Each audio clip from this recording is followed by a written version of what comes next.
like I don't know. Pollard has been speaking a lot about Mashiach. He's a very, he's a religious guy. But he's very like tapped in person. He's not just like So you heard him say something about Mashiach. What did he say? I didn't. I'm saying in general, I've heard him say stuff about. He's just saying he was saying a lot about. He made a speech, for example, in Merkaz Rav. He was talking about this is last year. He was talking about how we basically need to take over. We need to kick the Waqf out of the Beit of Temple Mount. We need to build like a yeshiva there. Like on the side, not where the obviously the Kodashim is. But we should just start having a presence there. We won. He goes, we supposedly won the war. We didn't win the war. 67. It's a very interesting speech he gave. It's like it's like a 20-minute speech, but he's just saying we should. No, we won the war, but then immediately the new enemy that most people weren't conscious of took over instantaneously. Yeah, the Arab Rav, yeah, which was led by. That's the real enemy. Exactly, which was led by Moshe Dayan and all these kind of people, the Ganef. But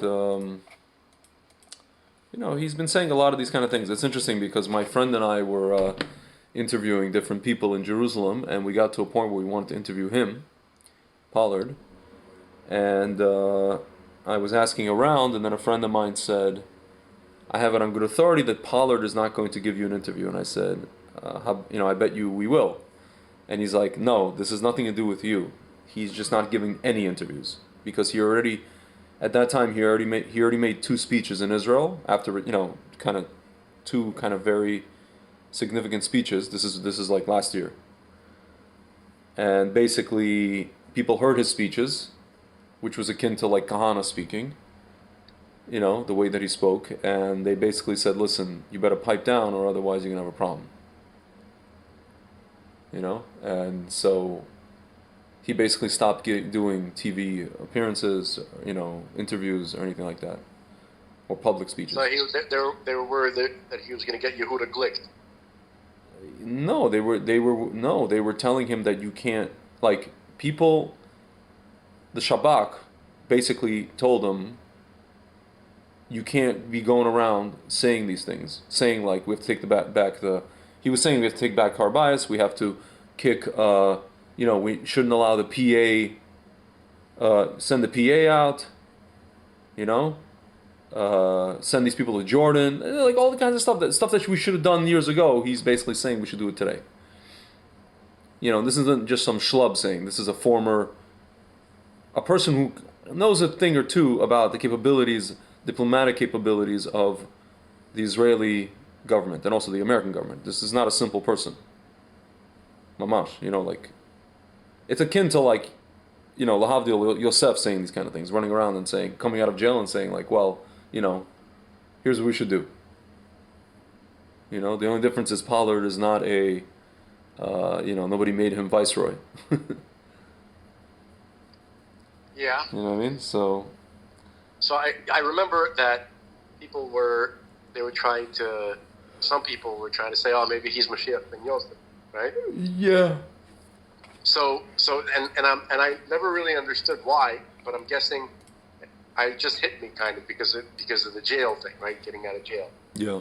I don't think he's Mashiach ben Yosef, but Rabbi, what's his name? Eliyahu, who was his rabbi, who was the former chief Sephardian chief rabbi of Israel, previously to that, was saying that you are connected to. He was telling him that you're connected to Yosef. You have a spark of Yosef, and you are actually. He was telling him that it's a sign when you get out of prison. That means Mashiach is close. And he got out of prison a year and a half ago, 2 years ago, something like that. During COVID, he got out of prison.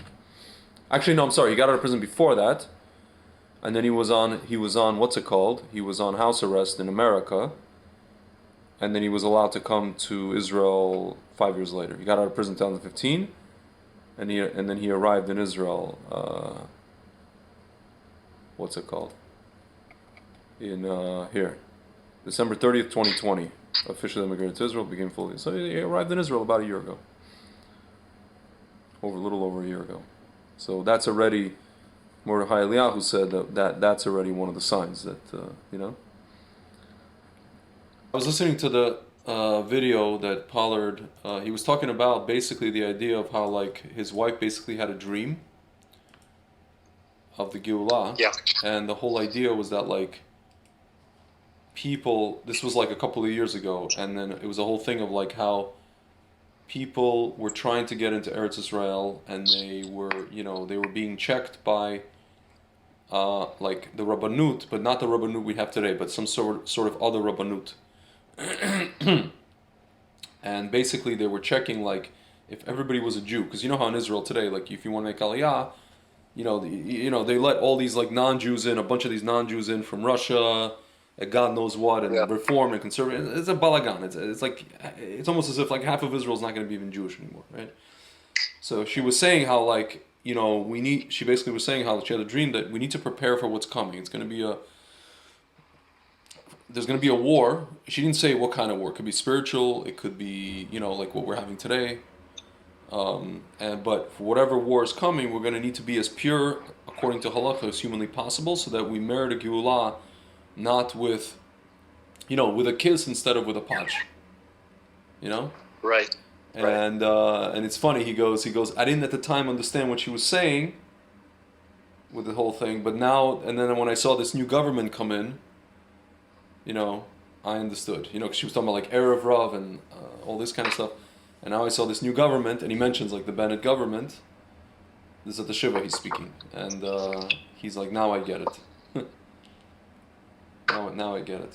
You know, and everybody, and then people in the background are like, yeah, this person was like a Navi. You know, your wife was a Navi. I don't know. Yeah. It's just. Can you? Yeah. Can you enlighten us a little bit about Jonathan Pollard himself? Why is he such a hero? What did he do for Israel, for the Jewish people? Okay. What he did was, he was working in the 80s. He's originally from Texas. A Jew from Texas. He always had like a, you know, kind of Zionistic upbringings, you know, I guess you could say, traditional, Masorti. The guy basically went into the Navy, and he started working in Navy intelligence in the 80s. And they had him at a desk. He was involved in like, basically he had access to information that, you know, stuff was being collected. For example, there was information that America was supposed to give to Israel with regards to the Palestinians and with regards to Iran, and America was withholding that information. This is according to like, you know, I guess agreements that they had with Israel, you know, quid pro quo agreements, right? So all Jonathan did, he was approached by some Israeli go-between. The actual person that he was working with at the end of the line, at the end of kind of the daisy chain, was Rafi Eitan, who was the head of Mossad. Either Mossad or one of the intelligence services. And so he was approached. I forget the name of the guy. I can look it up. He was like Air Force guy, something. And he was passing information. All the information he was passing was just information that America was gathering about Iran and the Palestinian, you know, Arafat and all the enemies of Israel, that America anyway was entitled to give to Israel. All he was doing was making sure that it gets there. And at some point he was found out. He tried to go to the Israeli consulate. There's a whole story of this whole kind of like spy novel sounding kind of thing, sequence. Yeah. They basically, you know, in Russian we say, on поцеловал замок. He kissed the lock in front of his face. They shut the door on him. This Rafi Eitan guy pretended that they never even had any contact with him. Basically, the guy was sold down the river. He ended up going to prison and the person that sent him to prison, actually, I think he was a halachic Jew, Casper Weinberger. This was the person under Reagan. He was director of the United States. One second. I'm sorry, not Casper Weinberger. I'm sorry. My mistake. Secretary of. I apologize. Not Casper Weinberger. I'll tell you the name. I remember his face in my head. God damn it, what's his name? Just give me 2 seconds. I'll get you the name of the person. The person who put him in jail. Yeah, the person who basically made sure that, like, you know, he would go here, capture. The person's name was Shucks. His name was Shucks. His name was Shucks? No, I have his face in my head, and I can't place the name with the face. Unless it is Casper Weinberger. Hold on. Never heard of a Jew named Casper, I'll tell you that. Yeah. No. It's not. Oh, God. Hold on. Person who sent Pollard to prison. He was the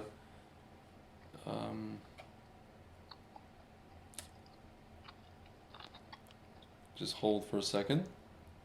Okay.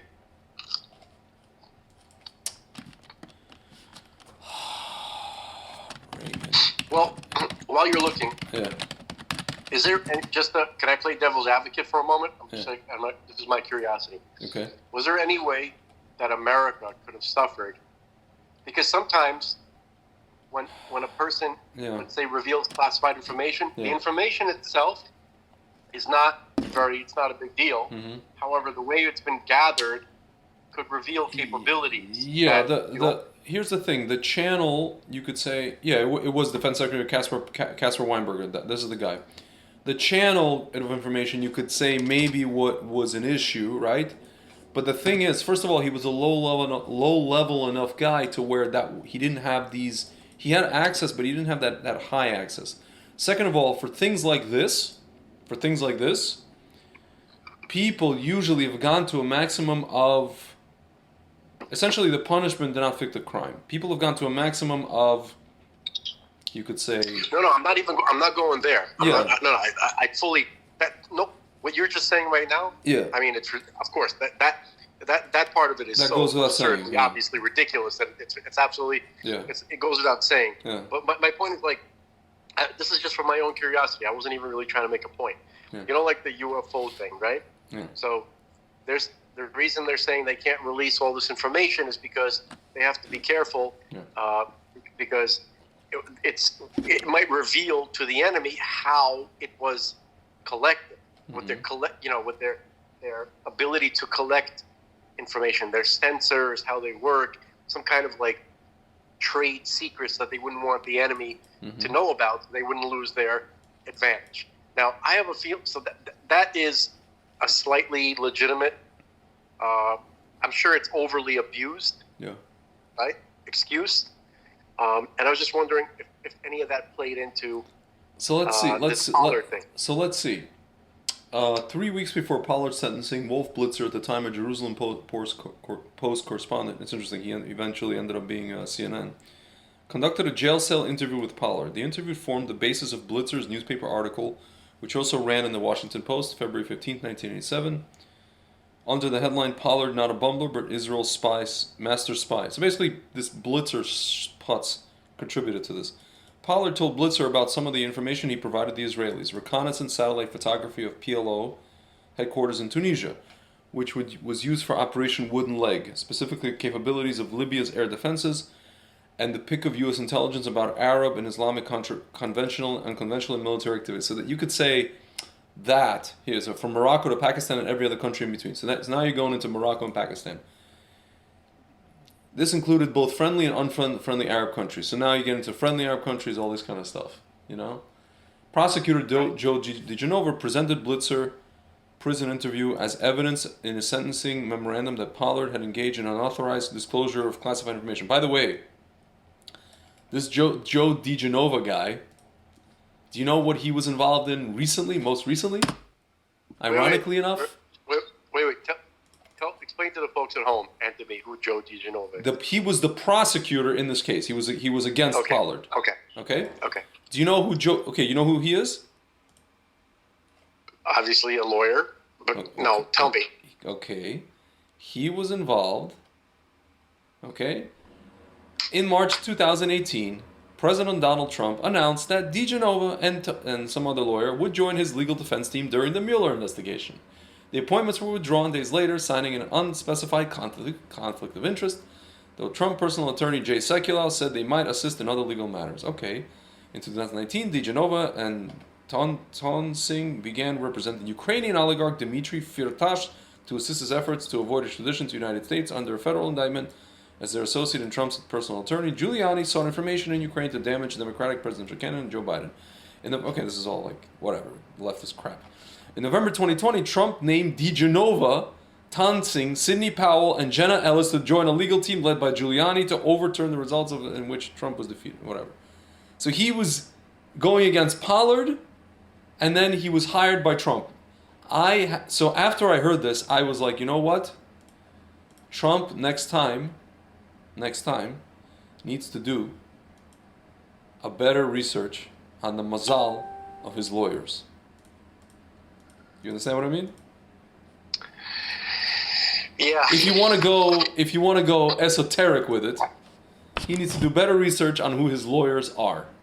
I'm not saying this guy necessarily a bad guy. I'm just saying Hashem may have looked at everything and said, probably not a good idea here. Next time, buddy. You know what I'm saying? Or maybe this was orchestrated by Hashem. You know? It's certainly orchestrated by Hashem. To what point? Like, it's hard to understand it. Yeah. But what you said though, that is a very good point. Like, you should. Basically, here's what Trump should do. Yeah. Here's the primary thing that he should base every decision in his life on.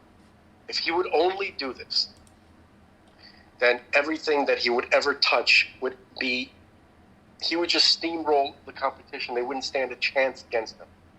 Yeah. Okay? And it is the following. Anything that he would do to assist Jewish people in doing mitzvot, commandments, anything that he would do. Yeah. Every decision that he should make should be based on helping Jewish people to do the commandments that God commanded us to do, the mitzvot. Okay? Whether it's putting on tefillin, whether it's anything, okay? So in terms of, for instance, when they were doing the Abraham Accords, right? Mm-hmm. I flipped out against, what's his name, Jared, mm-hmm. okay? And people were like, oh, calm down, man. Take it easy. But here's why I got upset.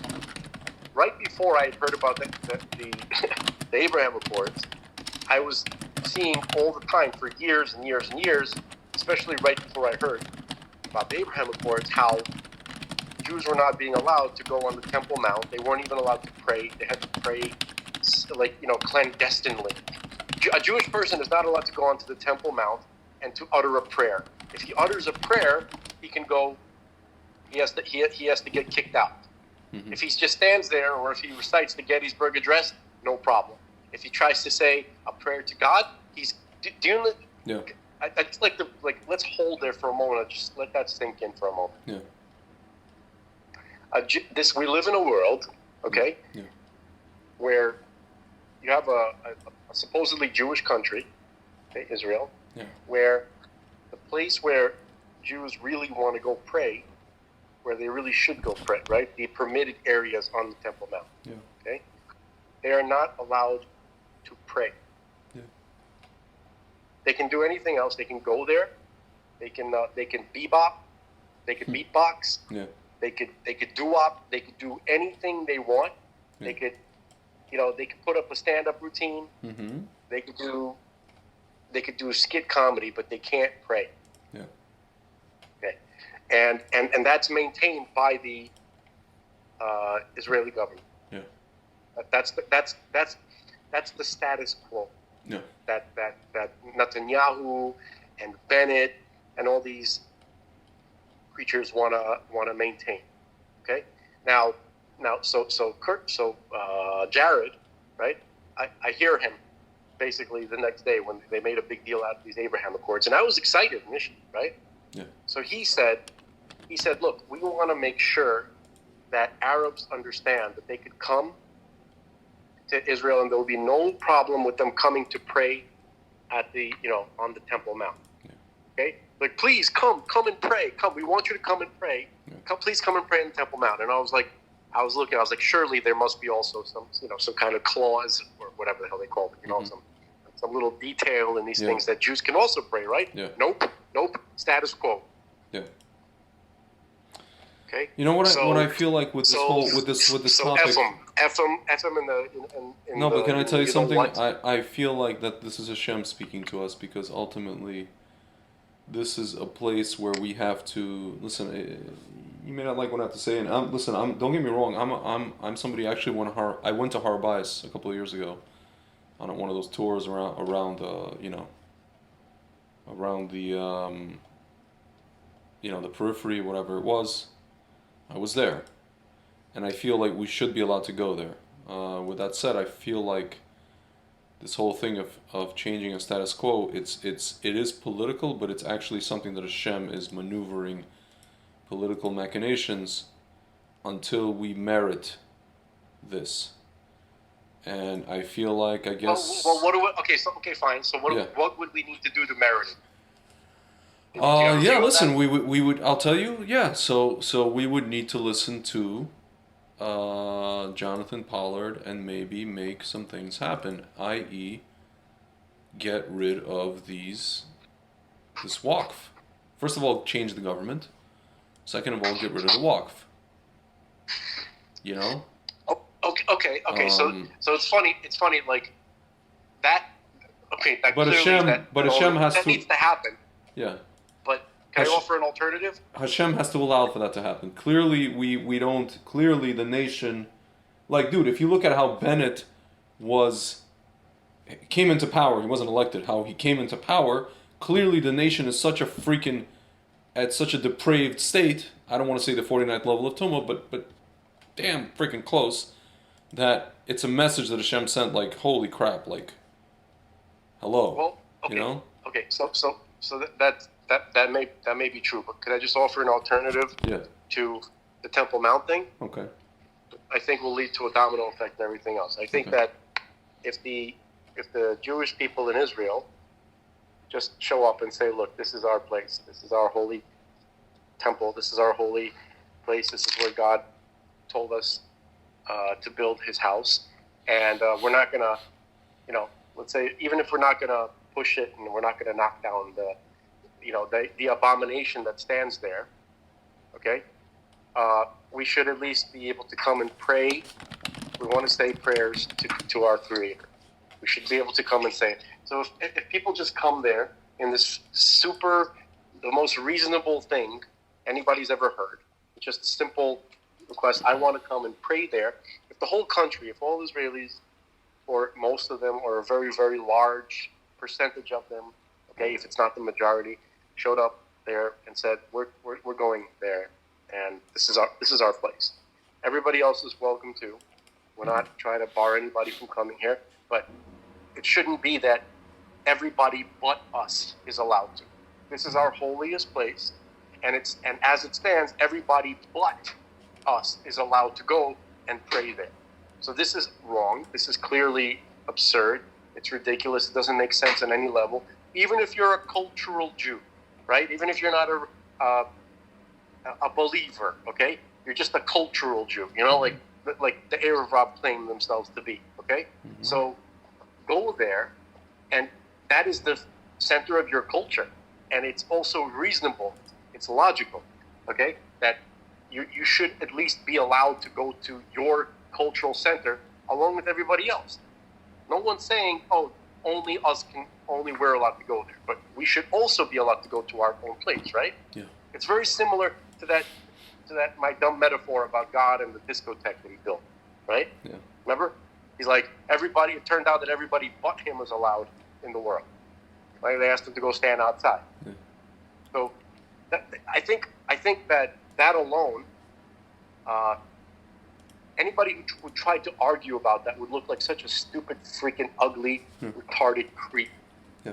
Okay, and they are. That's what they are. Okay, Yeah. and so just going back to the original point, I'm going to cap it off here. Yeah. If Trump would facilitate or assist in helping in that process, where he should say, look, I could see him say that. He said stuff like that. He goes, look, the Temple Mount is a historically Jewish place. They're not saying that nobody else is allowed to go there. They're saying, please come. Everybody should come and pray there. Yeah. But shouldn't they also be allowed to go pray? Like, what are they going to say against them? So the fact that he didn't say that was his downfall. That's my opinion. Yeah. Oh, I hear.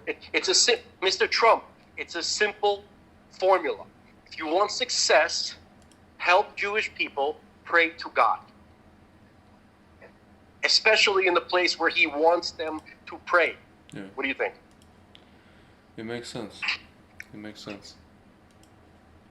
It really makes sense, man. And I love President Trump. You know what I mean? But it is what it is. Listen, I think I don't know.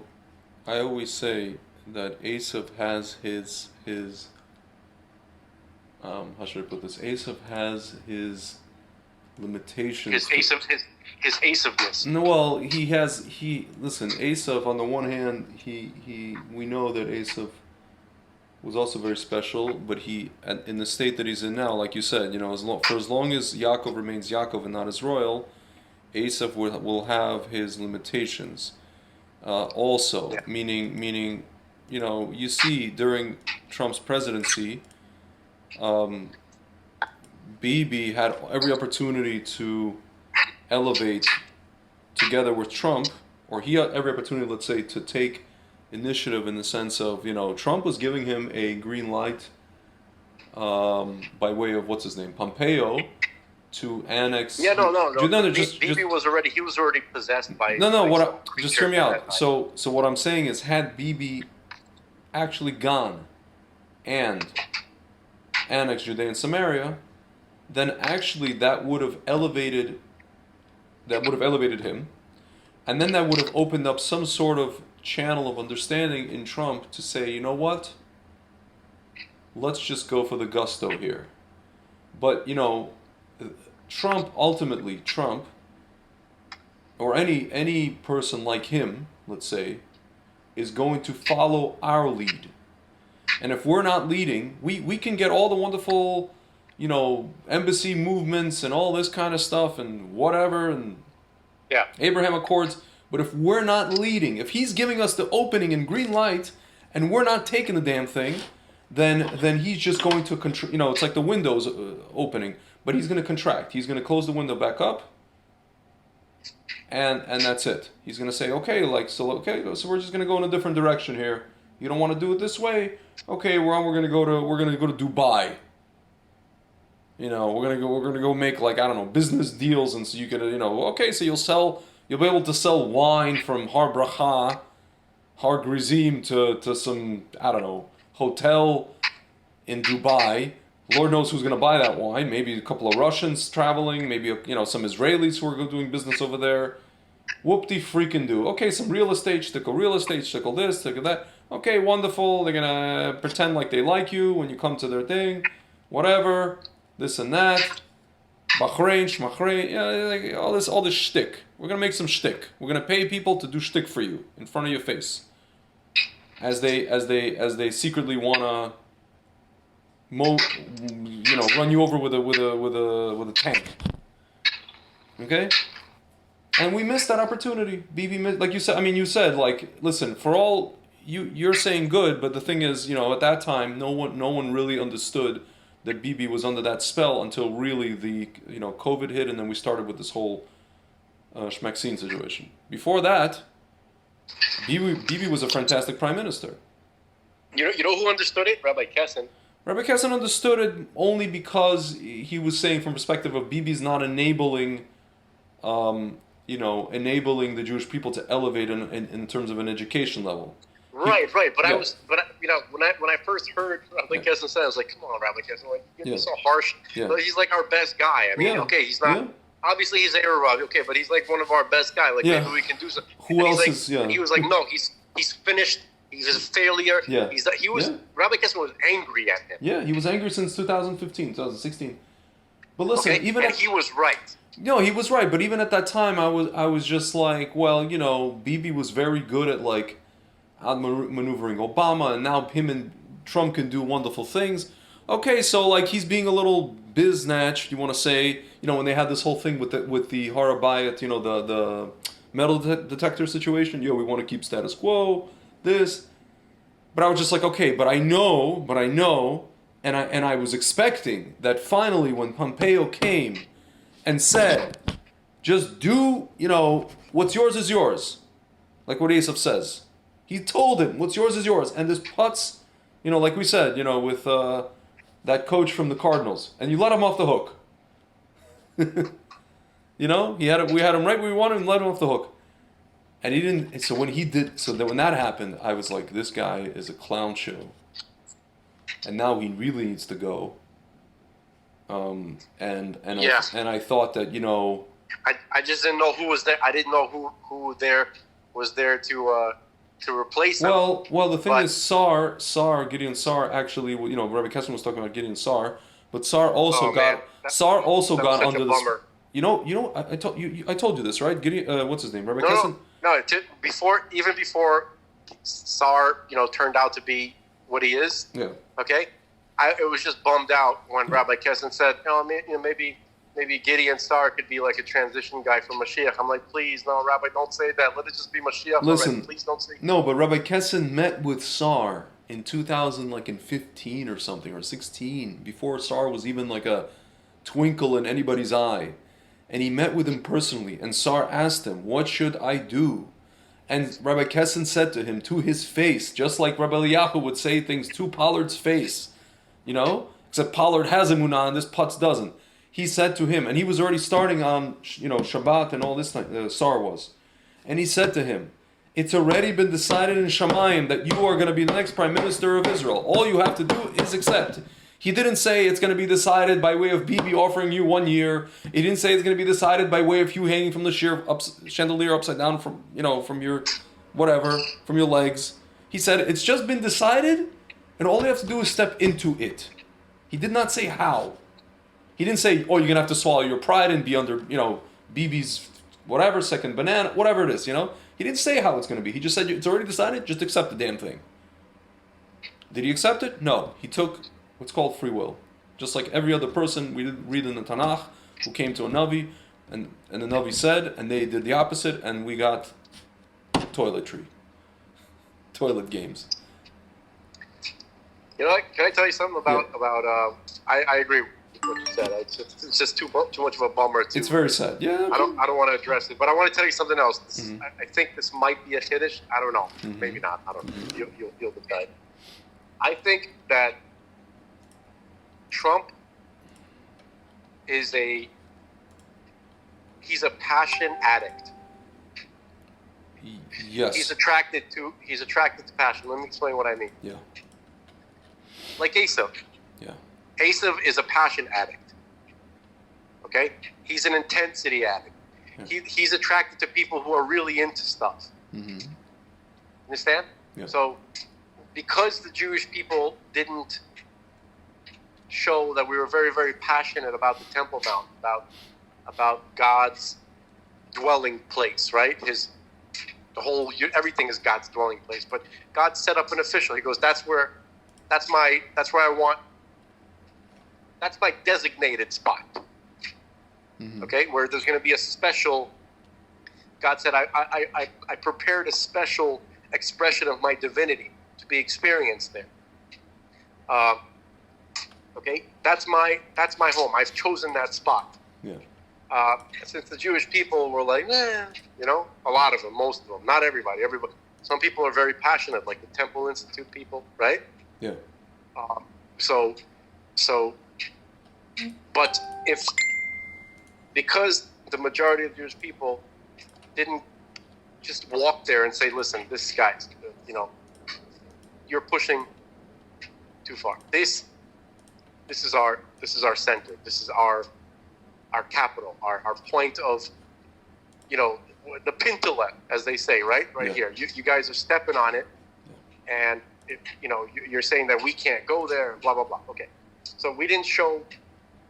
I include myself in this. We didn't show enough passion about that idea. So Trump's like, well, I didn't sense it, so I'm not gonna go out of my way. Yeah.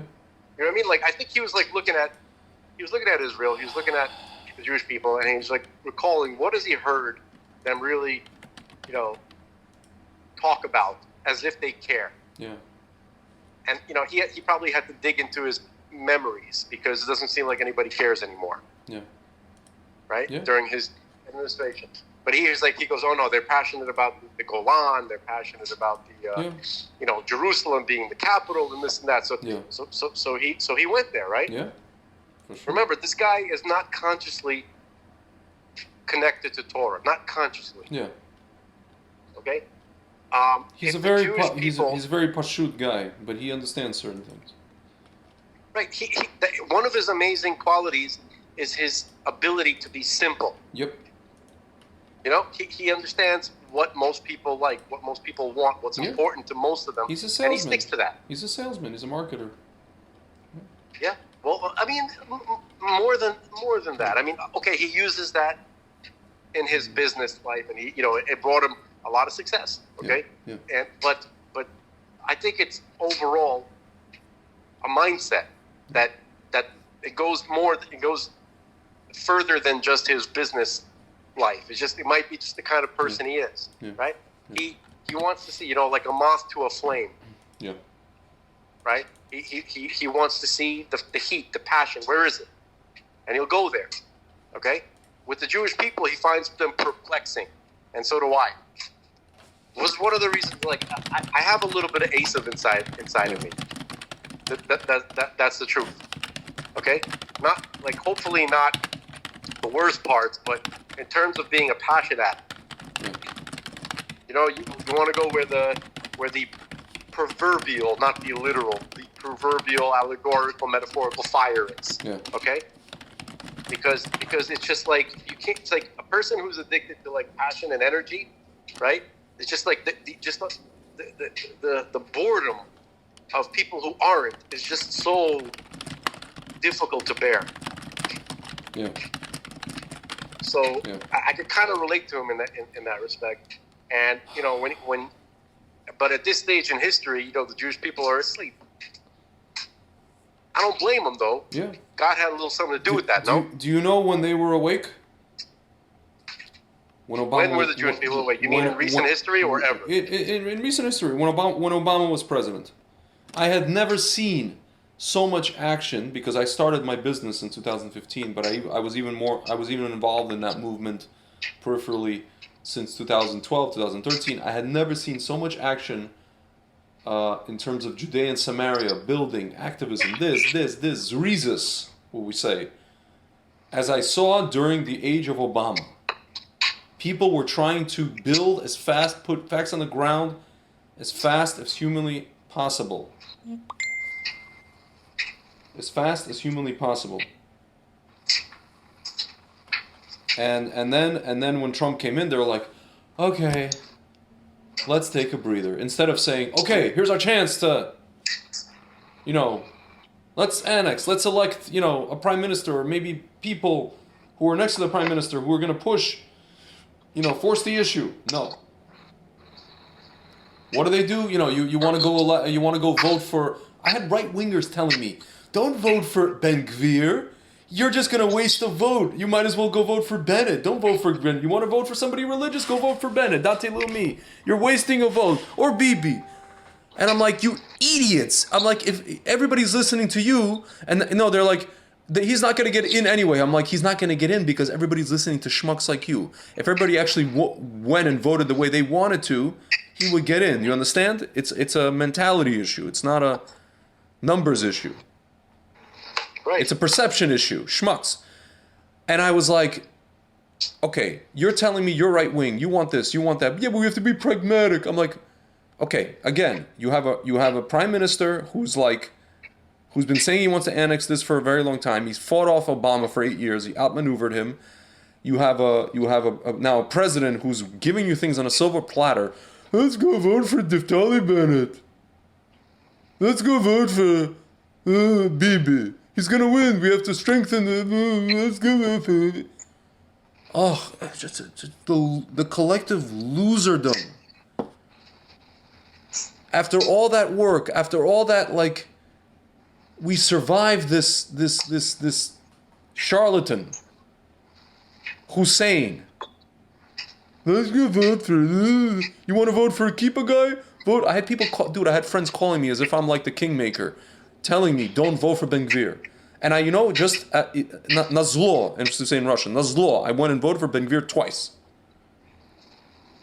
Nazlo. Actually, no, I voted for him once. I'm sorry. The first time in 2013, I voted for Bennett because I was like, okay, he has Area C plan, and then I realized the guy's a fake. After that, he's a flailing in the wind banana, inflatable flating tube man. And then he started with this whole thing with like teaching Arab women how to do computers. I know why he did that. He wanted to get them out of the house so they start having babies. Instead of mehaziging our own people, he tried to weaken the enemy, which is I would agree. Like if in 2020, before March of 2020, I would agree with you about the reasoning that these people are doing all this stuff. Like it all makes sense. But the way they acted during this situation throws all of that to the wind. Yeah. All I can say is I have no idea what they were thinking before, but it all had something to do with what's happening now. And it's clear that whatever they were doing wasn't, even back then, was not to benefit the Jewish people or the people of Israel in any way. Yeah. Okay? So, yep. So that's, they have, it's clear, it's open, it's clear, they are enemies. Yep. People who understand, they are sending children to get poisoned. Dafka with zrizus, as you like to say. Yeah. With gusto. Yeah. He's trying to make sure that as many Jewish people die. Yeah. With gusto. Yeah. And he knows that it's poison. He knows it. Yeah. I'm not speculating on this. He's backing away now. That's why he's seeing the numbers coming out now of per capita deaths that we have the highest in the world. He's seeing what's going on in Ichilov Hospital and other hospitals as well. Majority of serious cases are schmacks. Yeah, but 80%. The way you're saying it implies that he didn't know that was going to happen. No, he knew that was going to happen, but now he has to physically back away. Now he has to, he's relaxing. As of today, tomorrow, most of the Green Pass stuff is relaxed. They're backing away. But he already did his damage. He did his damage, and now but they're gonna have to. They're covering up now. It's autopilot. Like you said about other things, autopilot. This is autopilot as well. These machinations in his head, because he's being controlled by, Malachei Sharis. So like, not the Malachei Sharis. Not the guys. Yeah, not the guys on Shabbos. The Malachei Sharis are the ministering angels. The angels of the gates, basically. The highest. There's a little bit difference. There's the ministering angels of the nations, and then you have the ministering angels of holiness. That's not the same thing.